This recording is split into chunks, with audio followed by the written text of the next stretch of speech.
Shoma b'ni musavicha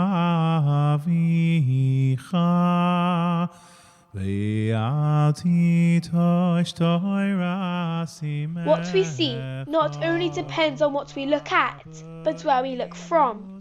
In Parsha's Kedoshim, we read the pasuk, B'tzedek tishbot amisecha. You should judge others with righteousness. There is much to learn from these 3 words, but one principle our rabbis teach us from here is that of don lekaf zechus, to judge others favorably. There is a beautiful story in the Gemara that I would like to share. A man was once hired to work in a home for 3 years. On the night before Yom Kippur, he asked for his wages so he could go and feed his wife and children. The wealthy homeowner replied that he had no money, to which the worker responded, I'd be happy to take my wages in the form of food. The homeowner replied, I do not have any food to give. This continued. The worker asked for land, then animals, and even cushions and blankets. However, each time the homeowner replied that he did not have any to give, at which point the worker left and returned home, feeling sad that he had nothing to show his family after working for 3 whole years. After Sukkot that same year, the worker heard a knock on the door. The homeowner had come to visit.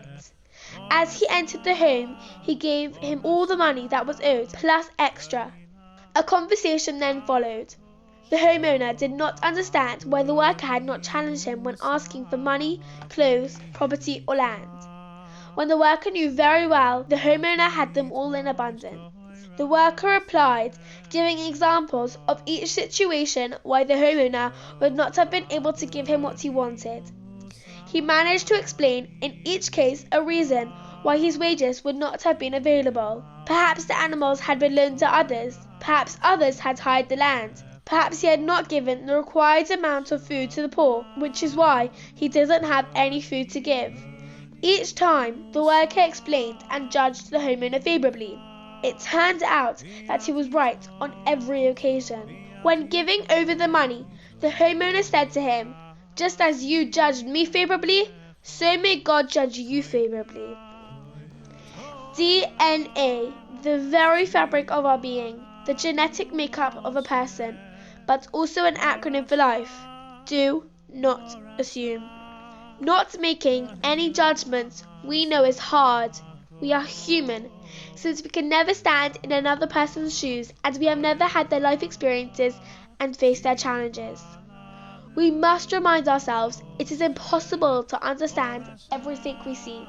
Someone once said, yesterday I was clever, so I wanted to change the world. Today I am wise, so I am changing myself. As I become Bas Mitzvah, I pray that Hashem sees me for the very best. But I also want to do the same for others and work on this trait of being Don Lekab Zechus, judging others favorably.